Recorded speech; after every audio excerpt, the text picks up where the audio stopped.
สวัสดีสหายพี่น้องทุกท่าน ผมบูชาแนลวันนี้เราจะมาทำความรู้จักกับสัตว์ประหลาดอีกตัวหนึ่งที่เป็นสายทำลายล้างและมีความน่าขนลุกยังกับหลุดออกมาจากหนังสยองขวัญก็ว่าได้มันมีนามว่า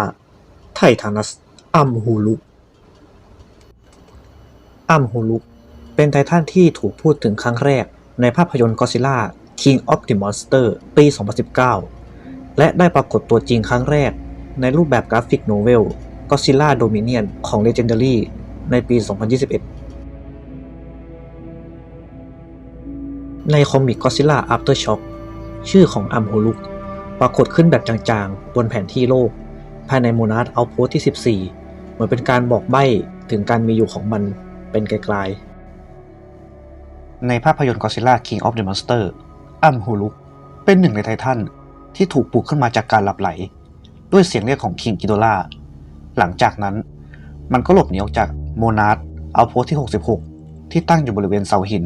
แมนพูพูเนอร์ประเทศรัสเซียข้อมูลจากจอของโมนาร์ระบุว่ามันเคลื่อนตัวลงไปทางทิศใต้ระหว่างการอาละวาดก่อนที่ในที่สุดมันจะสงบลงเมื่อเมดิสันรัสเซล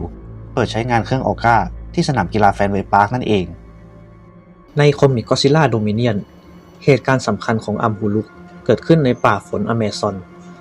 เมื่อมันเผชิญหน้ากับเบเฮมอธการต่อสู้ครั้งนั้นรุนแรงมากอัมฮูลุกสามารถหักงาข้างหนึ่งของเบเฮมอธได้สำเร็จด้วยการโจมตีเพียงครั้งเดียวแม้เบเฮมอธจะพยายามโต้กลับด้วยงาอีกข้างแต่อัมฮูลุกก็สวนกลับจนเบเฮมอธสลบไปก่อนจะคว้างาของเบเฮมอธแล้วลากร่างของมันไปทำอะไรสักอย่างในจังหวะนั้นเองก็ซิล่าก็รับรู้ถึงการต่อสู้นี้และมุ่งหน้ามายังจุดเกิดเหตุเมื่อมาถึงมันก็เห็นทั้งสองกำลังต่อสู้กันจึงตัดสินใจเข้าแทรกแซงอัมฮูลุกยังคงลากเบเฮมอธต่อไปแต่ก็ถูกก็อดซิลล่าผลักกระเด็นไปยังชายฝั่งใกล้ๆทำให้อัมฮูลุกเลือกถอยหนีออกจากพื้นที่นั้นไปในคอมิกก็อดซิลล่าคองดิฮันจะมีโมเดลของอัมฮูลุกแบบละเอียดวางอยู่บนโต๊ะทำงานของเบอร์นี่เฮย์ขณะเขากำลังอัดพอดแคสต์อยู่ในหนังสือการ์ตูนคอมิก Monsterverse Declassified เหตุการณ์การต่อสู้ในป่าอเมซอนถูกเล่ามาอีกครั้งจากมุมมองของเบเฮมอธในเวอร์ชันนี้อัมฮูลุกจะโผล่ขึ้นมาจากแม่น้ำและเมื่อมันเห็นว่าเบเฮมอธกำลังฟื้นฟูป่ามันก็เข้าท้าทายทันทีเบเฮมอธไม่สามารถโจมตีอัมฮูลุกได้เลยในช่วงแรกทำได้เพียงกระโดดหลบแขนที่ยื่นเข้ามาและระหว่างที่การต่อสู้กำลังดำเนินไปเบเฮมอธก็หมดสติกว่าจะฟื้นขึ้นมาอีกครั้งทั้งก็อดซิลล่าและอัมฮูลุกก็ได้ออกจากพื้นที่ไปแล้วนั่นเองอัมฮูลุกเป็นไททันที่มีนิสัยก้าวร้าวพอสมควรโดยเฉพาะเวลาอยู่ในป่าฝนอเมซอนมันมักจะเข้าไปท้าทายเบเฮมอธอย่างรวดเร็วเพราะไม่พอใจที่ไททันผู้พิทักษ์ตัวนี้กำลังฟื้นฟูธรรมชาติแต่ถึงจะดุดันและก้าวร้าวขนาดไหนพอเจอกับก็อดซิลล่ามันกลับยอมถอยแทบจะทันทีเมื่อราชาแห่งสัตว์ประหลาดเข้ามาแทรกแซงการต่อสู้โดยปกติแล้วอัมฮูลุกมักจะเดินเล่ร่อนไปตามชายฝั่งและบางครั้งก็พรางตัวแบบแนบเนียนไปกับภูมิประเทศเหมือนเป็นส่วนหนึ่งของธรรมชาติเลยก็ว่าได้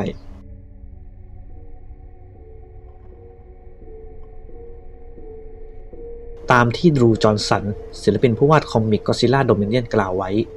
อัมฮูลุกมีร่างจริงแค่หัวกับกระดูกสันหลังเท่านั้นส่วนที่เหลือของร่างจะกลายเป็นพืชพันธุ์ที่ควบคุมด้วยพลังจิตไม่ว่าจะเป็นเศษไม้กิ่งไม้มอสหรือพืชเก่าๆล้วนถูกดึงมาประกอบเป็นร่างของมันอัมฮูลุกสามารถใช้พลังจิตเหวี่ยงชิ้นส่วนของร่างกายโจมตีศัตรูได้ด้วยความเร็วสูงอย่างตอนที่มันใช้แขนฟันงาของเบเฮมอธขาดจากระยะไกลพลังนี้เกิดจากสารสื่อประสาทชีวพลังจิตถึง6ชนิดที่ควบคุมร่างทั้งหมดของมัน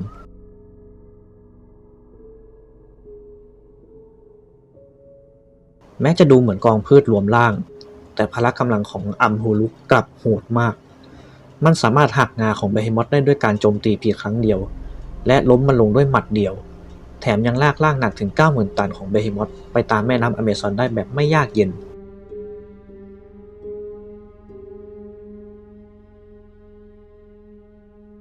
อัมฮูลุกสามารถพรางตัวได้แบบแนบเนียนถึงขั้นปลอมตัวเป็นเกาะหรือป่าเล็กๆได้เลย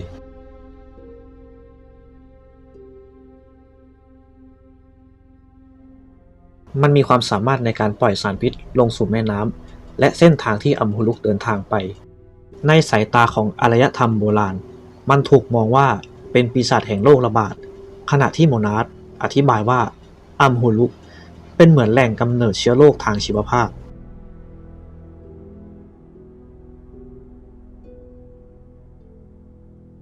จากพฤติกรรมที่ทั้งต่อสู้บนบกและพรางตัวเป็นเกราะได้ทำให้เห็นได้ชัดว่าอัมโฮลุกสามารถใช้ชีวิตได้ทั้งบนบกและในน้ำได้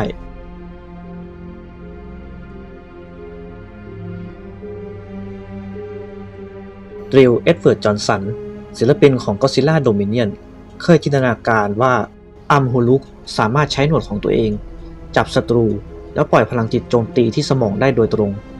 พลังนี้รุนแรงพอที่จะฆ่าศัตรูที่อ่อนแอกว่าหรือทำให้ตัวที่แข็งแกร่งกว่ามึนงงได้แต่มันจะใช้พลังนี้ไม่บ่อยนักเพราะทุกครั้งที่ใช้มันจะกินพลังงานของตัวเองอย่างมาก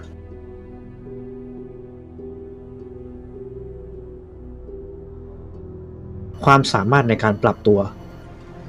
ร่างของอัมโฮลุกเปลี่ยนแปลงได้ตามสภาพแวดล้อมขึ้นอยู่กับว่า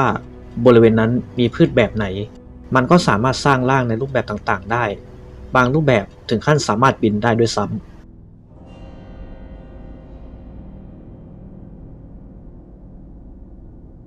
การโจมตีทั่วไปแทบไม่มีผลกับอัมโฮลุกเลยถ้าไม่โดนที่หัวเข้าจังๆเพราะร่างกายของมันเป็นแค่เศษซากพืชที่รวมกันจึงไม่รู้สึกเจ็บปวดจากการโจมตีส่วนอื่นๆของร่างกายนั่นเอง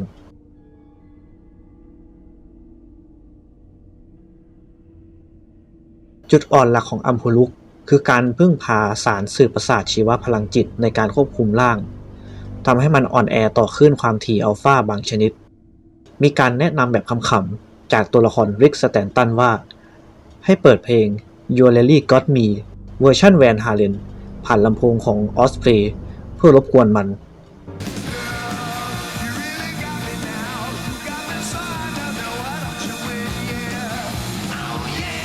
นอกจากนี้จุดอ่อนยังขึ้นอยู่กับวัสดุที่ใช้สร้างร่าง 1. ถ้าใช้พืชแห้งอาจติดไฟได้ 2. การโจมตีที่หัวเท่านั้นที่สามารถฆ่ามันได้ 3. ถ้าโจมตีระบบประสาทร่างกายทั้งหมดอาจพังทลายลงและเพราะร่างของมันมีขนาดใหญ่การสร้างร่างใหม่จึงใช้เวลานานพอสมควร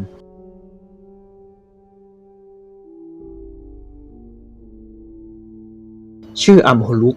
มาจากสัตว์ประหลาดในตำนานของชนเผ่าคาราปูย่าในรัฐโอเรกอนสิ่งมีชีวิตนั้นถูกเล่าว่าเป็นสัตว์ที่มีเขายาวมีขนลายจุดและเกี่ยวข้องกับการจมน้ำโรคภัยและหมอกมาลาเรียทางโมนาร์คจึงตั้งชื่ออย่างเป็นทางการให้มันว่าไททานัสอัมโฮลุก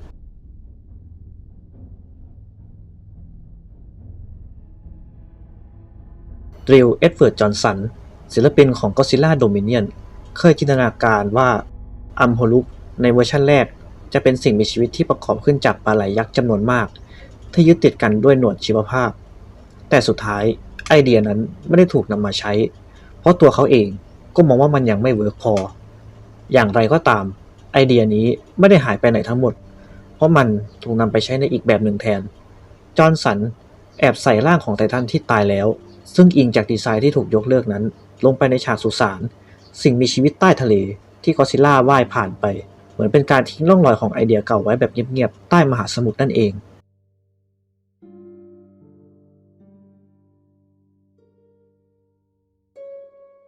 รูปร่างของอัมโฮลุกมีขนาดใหญ่โตและโครงสร้างโดยรวมคล้ายมนุษย์แต่มี4ขาและเท้าที่ดูเหมือนรากไม้ร่างกายของมันไม่ได้เป็นเนื้อหนังแบบสิ่งมีชีวิตทั่วไปแต่เกิดจากมวลพืชที่รวมตัวกันไม่ว่าจะเป็นท่อนไม้รากไม้หรือเศษพืชที่พันกันแน่นทั่วทั้งล่างมีหนวดสีน้ำเงินปกคลุมและมีต้นไม้ขนาดใหญ่ที่ตายแล้วงอกยื่นออกมาจากด้านหลังองค์ประกอบพืชทั้งหมดดูเหมือนจะตายแล้วมีสีออกน้ำตาลปนเทาให้ความรู้สึกเหมือนซากธรรมชาติที่ถูกปลูกขึ้นมาให้เคลื่อนไหวอีกครั้งใบหน้าของมันมีลักษณะคล้ายปลาสีฟ้าเข้มมีดวงตาหลักสีเหลืองเรืองแสงขนาดใหญ่2ข้างและมีดวงตาเล็กอีก8ดวงกระจายอยู่รอบๆฟันของมันยาวแหลมและชี้ลงตรงๆดูอันตรายอย่างชัดเจนบริเวณลำคอมีแสงเรืองแสงสีน้ำเงินลิ้นมีลักษณะแคบ มีปลายแหลมเหมือนเหล็กในและบนหัวมีหนวดคล้ายปลาหมึก2 คู่ยื่นไปด้านหลังเพิ่มความแปลกประหลาดให้กับรูปร่างของมันมากขึ้นไปอีกเกร็ดน่ารู้ 1. ไททันจากคอมิกที่ได้ออกมาเป็นของสะสมให้เล่นจริงๆอัมฮูลุกถือเป็นไททันตัวแรกใน Monsterverse ที่ปรากฏเฉพาะในหนังสือการ์ตูนแต่กลับได้รับการผลิตออกมาเป็นสินค้าจริงๆอย่างเช่นค่ายสไปรัลที่ผลิตออกมาเป็นหุ่นนิ่งให้นักสะสมของเล่นได้ไปสะสมกันนั่นเอง 2. ใบ้พลังพิเศษตั้งแต่แรกความสามารถในการปล่อยสารพิษของมันถูกแอบใบ้มาตั้งแต่ในหนังสือการ์ตูนคอมิก Godzilla Dominion ปี 2021 แล้วโดยในภาพโปรไฟล์จะเห็นปลาตายล้อมรอบตัวมันอยู่ซึ่งกลายเป็นเบาะแสสำคัญก่อนที่พลังนี้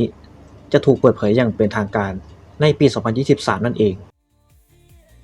เป็นยังไงกันบ้างครับสำหรับประวัติอัมฮูลุกมอนสเตอร์หน้าตาประหลาดแห่งจักรวาล Monsterverse